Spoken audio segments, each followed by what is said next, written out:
It was 10 p.m. The rain had just stopped, but thunder still echoed through the sky. Ali and his 3 friends, Sajid, Haris, and Fahad, were camping near an old, abandoned lake. Sajid laughed and said, "This place is amazing. Quiet, deserted, and spooky." Ali took a sip of tea and replied, "That's what makes it fun. But I've heard there's an old village across this lake where people vanish at night." Everyone exchanged glances. Sajid grinned. "Let's go check it out. Feels like an adventure." Chapter 2, The Dark Town. They crossed the lake and reached the village, known as Andhir Nagri, Dark Town. The entire place was abandoned. Dead trees stood like skeletons, rooftops had collapsed, and the air smelled rotten. Suddenly, an old woman appeared. She peeked from behind a wooden door. "Go back. Night is falling."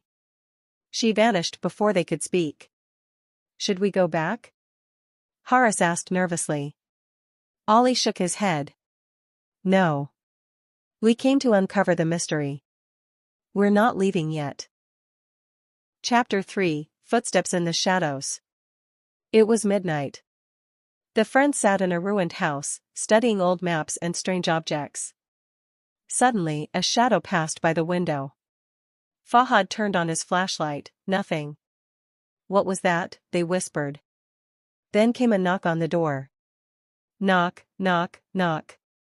Sajid opened it slowly, but no one was there.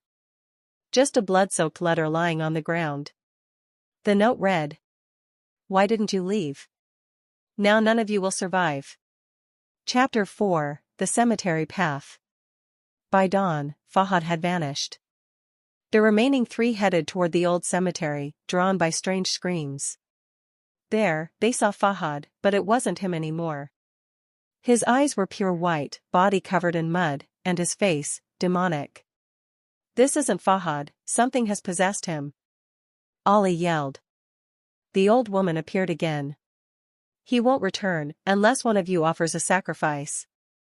Chapter 5, The Dark Secret. The woman explained the truth. Long ago, a black sorcerer had come to this village and slaughtered everyone. He trapped their souls in eternal torment. Every year, he demanded a soul, a sacrifice. "One of you must stay, forever." Ali stepped forward, choosing to sacrifice himself to save his friends. Final chapter, Dark Town Still Lives. Ali's screams echoed through the ghost village the whole night. By morning, Haris and Sajid escaped with their soft music fades, the wind dies down, birdsong halts, silence. One day, after school, Zaid and his friends were playing near the edge of the forest when suddenly, they heard a strange whisper. Voice, very faint. "Come here, help me, don't be afraid." Fayal quickly turned her head and said, "Did you all hear that? Where did that voice come from?" Topo laughed. "Maybe an old radio turned on. Or maybe you're just hearing things." But Momo stayed silent. His eyes filled with fear. He said slowly, "No, it's the same voice, the one I hear in my dreams. This voice, it's from Fear Town." Zaid looked at everyone seriously and said, "We need to find out the truth. If someone is in trouble, we should help." The 4 friends set out. In their hands was an old map that led them down a deserted path, beneath a bridge where even the air stood still and birds dared not sing. As soon as they crossed the bridge, a voice echoed all around. "Welcome to Fear Town." The ground shook slightly. And before them appeared a desolate village, with a rusted sign at its gate. "Beware, even shadows are alive here." Sounds of night, soft rain, distant thunder. The four took shelter in an old school building. Old, faded portraits hung on the walls, but their eyes seemed to follow the kids. Faryal whispered, "These pictures, they are saying something, can you hear it?" Zaid nodded. "Yes, and look, this door, how did it close?" "It was open just now." Topo joked. "Do doors close by themselves here? Or did we just welcome a ghost?" At that very moment, the door slowly creaked open by itself. And from the shadows outside, something stepped in. Wind picks up, children's heavy breathing. A shadow, human in shape, floating above the ground. Its lips moved, but made no sound. And then suddenly, it spoke. "Shadow. Why have you come here? Do you wish to be trapped too?" Momo stepped forward and bravely said, "We want the truth. Are shadows really alive here?" The shadow laughed. "You'll find out soon enough, but time is running out, the gate is about to close." Just then, a glowing magic circle appeared on the ground. And the four friends fell into it. When they opened their eyes, they were in a strange, eerie room where the walls whispered and eyes stared down from the ceiling. Dramatic horror tones, heartbeat, distant screams. Faryal screamed, "What is this place?"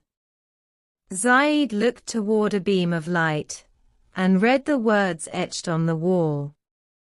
"This prison holds the children who dare to seek the truth." Topo, trembling, said, "I was just joking, but now it's become real." At that moment, another shadow emerged from the wall. But this one was different. It looked exactly like Zaid. Thrilling music builds up. Now, these four friends must uncover the secrets of Fear Town.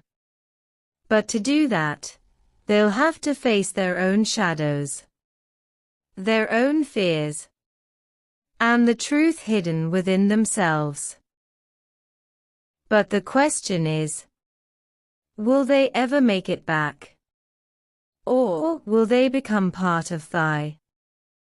Arif had recently joined an old university in Lahore. Due to a shortage of space in the hostel, only one room was vacant. Room NU. Watchman, in a chilling voice. "Son, don't go into that room." Whoever went in, never came back. Arif, laughing.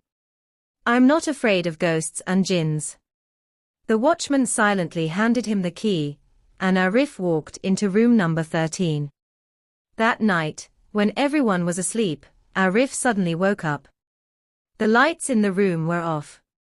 From one corner, he heard the sound of footsteps, as if someone was walking barefoot, thump, thump. Arif turned on the light, but there was no one there. However, on the mirror, there was a handprint, as if someone had touched it from inside.